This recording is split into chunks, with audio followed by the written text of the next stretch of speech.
Hi guys, it's Dr. Kat. It's been a couple weeks since I went live from my office, so I'm super excited to be talking to you today about our brains and technology. Right around this time of the summer when people are starting to get ready to go back to school, or parents are ready for their kids to go back to school.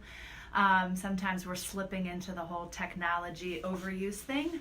So I'm really excited to be talking about our brains on technology today. It's a topic that I have been studying and learning a lot about in my functional medicine world, my optimal functional neurodevelopment world with chiropractic. I have learned a lot about it in studying with my other business too, and just helping to have maximal gene expression. This is going to be really important information. So here we go. So this topic is about how our brains are being affected by technology. Our brains have been designed since the beginning of time to adapt to our environment. That's just how we're wired. We are so perfectly set up to or at least we were designed to deal with our environment really well. And responding has been the response of our brain accordingly since forever, really. So, and this is because of a phenomenon called neuroplasticity, our brain's ability to alter its behavior based off of experiences, input, sensory systems, all sorts of data that is coming at it, okay? So it's obviously served us well because as a species now, we've survived, but our modern experiences may be contributing on a really big and impactful level in a disadvantaged way. So in this case, the wealth of information offered by the internet and interactive technologies might hinder some of our progress from a optimized health perspective. So I don't know if anybody else has that experience or not, but tech has definitely no doubt propelled us forward, but it does have negative effects. It makes us think differently and feel differently. It affects our memory, our mood, our attention. Definitely attention spans have reduced, which is why this will be as short a video as I can make it. And sleep cycles. People are very disrupted in their sleep due to technology. So what does tech do to our brains? And more importantly, what about the developing brains of our children? So I'm going to hit a couple of high notes. Number one, it creates FOMO. I've always seen FOMO as a really good thing, and sometimes it is, but in this particular situation, we're sometimes creating more anxiety and we feel a little guilty that we're not keeping up with the Joneses, but at this point, it's keeping up with the next person on social media. We're just aroused in a way by the posts that we see on various social media platforms that make us maybe not feel good enough, maybe not feel smart enough, not thin enough, not successful enough, etc. Curiosity is one thing, but literally making us feel like we're not successful as human beings because of the FOMO, that's arising from the technology's impact on our body, believe it or not. So don't feel guilty at all. Our brains have literally been trained to do this for survival. And I'll be sharing a little bit more about some tips that you can do to retrain your brain in another video. Number two, sleep. I said this before, but the glowing lights that emit by the laptops, tablets, smartphones, Apple Watches, any type of technology mess with your body's internal cues.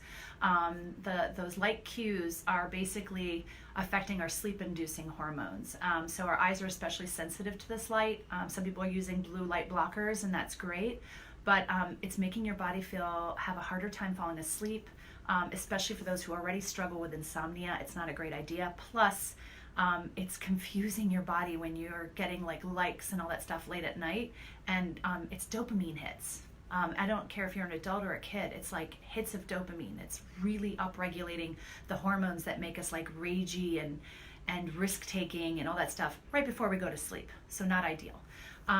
So remember what I said about hormones before, and we want to make sure that our hormones are kept in check to keep our body running at tip-top shape. I'll be talking a lot more about hormones on yet another video because attention spans, right? Memory.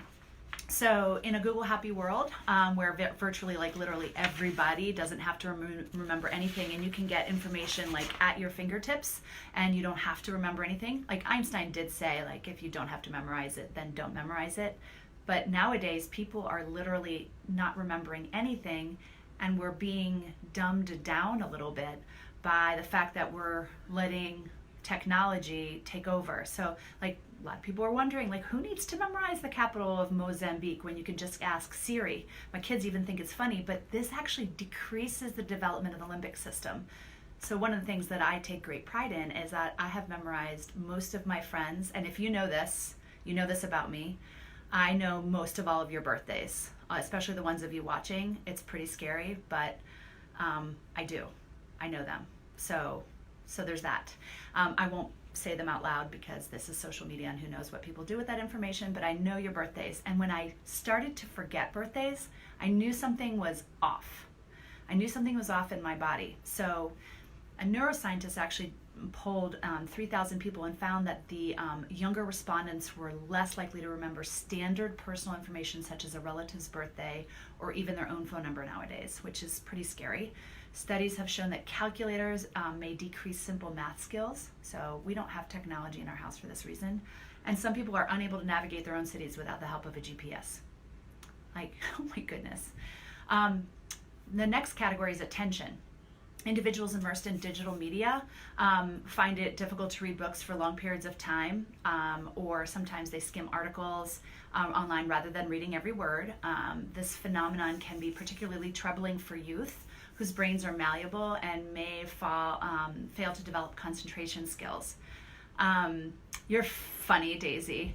I don't know that I know yours off the top of my head, but I'm going to remember it. I feel like it's in the fall. Elizabeth is December 9th, right?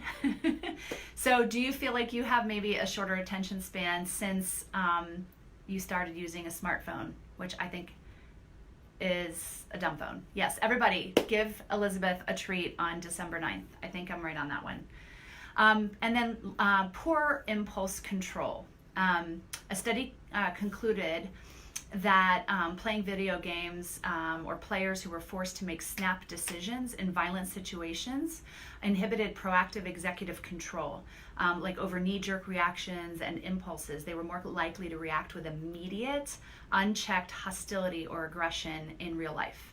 Think about the kids that you know in your life who are on technology a lot, and then, yes, December babies totally do rock. So think about how these people react. Think about what do you typically see people doing who are on their smartphones all the time. It's kind of like they're in flight or fight, right?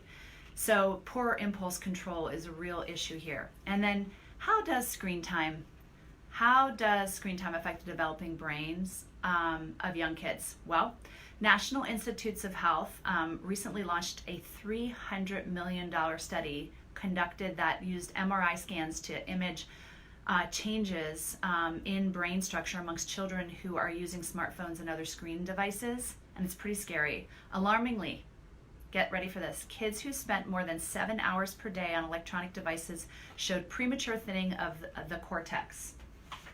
That's like premature dementia. American teenagers now spend more than 4.5 hours on their phones per day, and that's not even necessarily counting additional time spent playing video games, watching TV, or using the computer. So the best solution, in my opinion, might be to wait to give your phone until it's absolutely necessary. Wait to give your kid a phone until it's absolutely necessary. The American Academy of Pediatrics recommends for children younger than 18 months to avoid use of screen media other than video chatting. I don't even think that's great, and that parents of children 18 to 24 months of age who want to introduce digital media should choose high quality programming and watch it with their children to help them understand what they are seeing. If you're interested more of the sciencey stuff behind all this, I have a group. Some of you are in it, but I have a group on biohacking the brain, and I talk about this. I share simple tips on how you can enhance your brain function, and this is one.